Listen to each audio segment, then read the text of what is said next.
Praėjusį savaitgalį į tradicinį jau 9-ąjį sąskrydį prie Lūksto ežero Varniuose, Telšių rajone, susirinkę daugiau kaip 7 000 partijos Tvarka ir teisingumas narių pakvietė Lietuvos žmonės rengtis visuotinio nepaklusnumo akcijoms.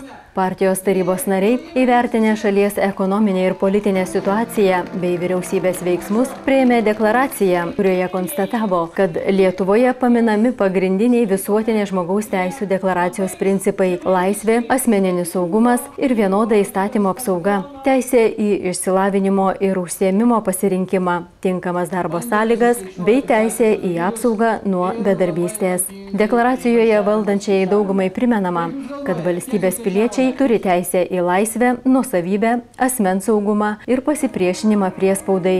Matydami, kad valdžia nekreipia jokio dėmesio į visuomenės nuomonę ir jos poreikius, tvarkiečiai ragina šalies piliečius pasipriešinti tolesniai valstybės, jos vaikų skurdinimo politikai, organizuojant ir aktyviai dalyvaujant visuotinėse pilietinio nepaklusnumo akcijose prieš Lietuvos Respublikos vyriausybės ir valdančiosios daugumos vykdomą ekonominę, socialinę ir kultūrinę politiką.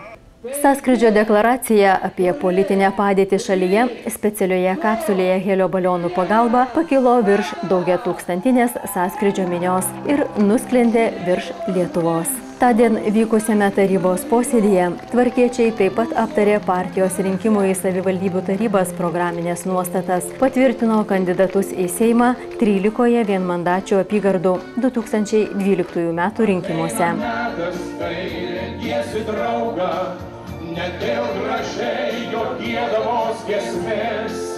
Sąskrydžio atidarimas prasidėjo Lietuvos ir partijų himnais bei 3 patrankų salvėmis – už Lietuvą, už tvarką ir teisingumą, už pergalę. 3-4, už Lietuvą! Už Lietuvą, tėvynę!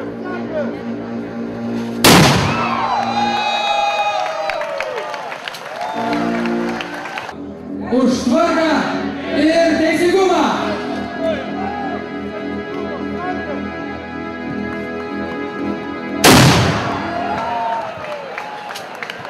Už pergalę!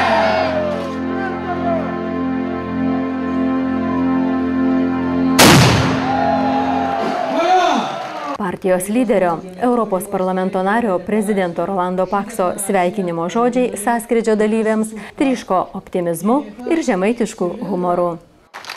Mėlyi 9-ojo tradicinio Tvarkos ir teisingumo partijos sąskrydžio dalyviai, Seimo nariai, tarybų nariai, savivaldybių tarybų nariai, partijos prezidiumo valdybos, tarybos nariai, partiečių artimieji, sveikinu jūs visus susirinkusius šičia tradicinę mūsų vietą. Sveikinu, kad mūsų šitiek daug. Sveikinu, kad mes tokios geros nuotaikos. Aš manau, kad vienintelis šiandien tabu politikuoti. Šiandien mes turim kalbėti, džiaugtis, šokti, linksmintis, atgauti jėgas ir pasiruošti kitiems ganėtinai sudėtingiems mūsų laukiantiems sezonams.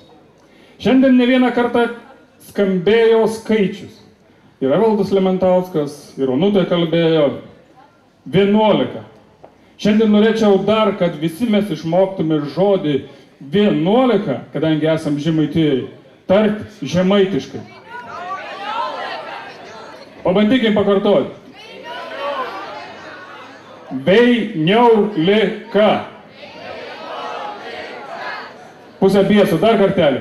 Veiniaulika. Ir 3 kartą gausis labai gerai. Veiniaulika. O veiniaulika todėl, kad mūsų partijai šiandien yra 11 000 narių.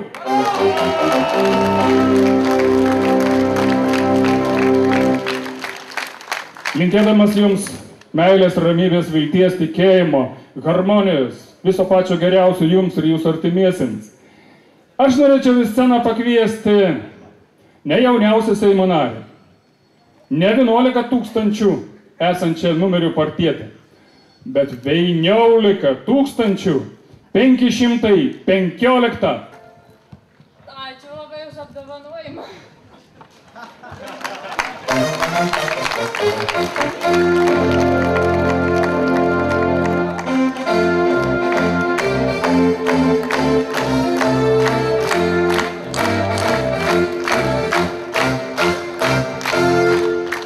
prezidentui Rolandui Paksui ir be abejonės visi supratome, kad šiandien partijoje mes turime panelę Gerbavičiūtę 11 515 partijos narių. Taigi plojimai mums visiems dar kartelį!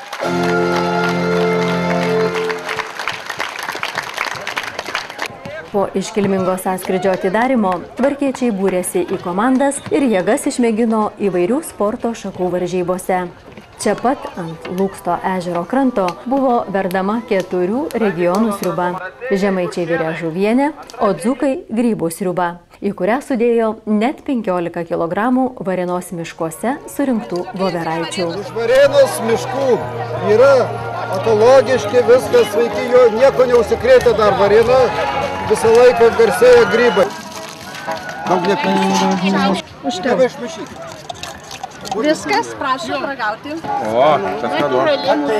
Natūrali. Dar pavirs biškį su grėtinį, dar bus skaniau. Registruotis renkų varžyboms, vyrai, moteris, atskirti grupėse. Kaip skanu? Viena už kitą originalesnės partijos skyrių stovyklavietės, išradingi prisistatymai bei išskirtinės vaišės įnešė dar daugiau geros nuotaikos ir smagių įspūdžių į bendrą šventės šurmulį.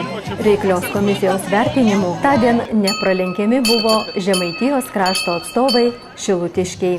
Išradingai sukonstruotas piratų laivas su jo nepakartojama įgula ir čia pat gaminamais originaliai žuvies patiekalais traukė kiekvieno šventės dalyvio dėmesį.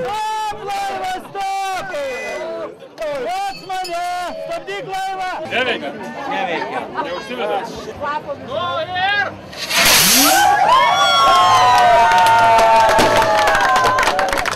Nemunu plaukiau per Varinių kemsynus, pelkynus, puikių dviračių takų atvažiavau. Ir žinot, važiuodamas, mąsčiau ir supratau. Alytiškis Martynas Mockevičius sąskrydžio metu vykusiame talentų šou konkurse savo talentų pasakoti linksmus anekdotus niekiek nenusileido kitiems šio konkurso dalyviams, tarp kurių buvo ir šokėjų, ir dainininkų, ir aktorių, ir poetų, bei netradicinių sporto šakų atstovų.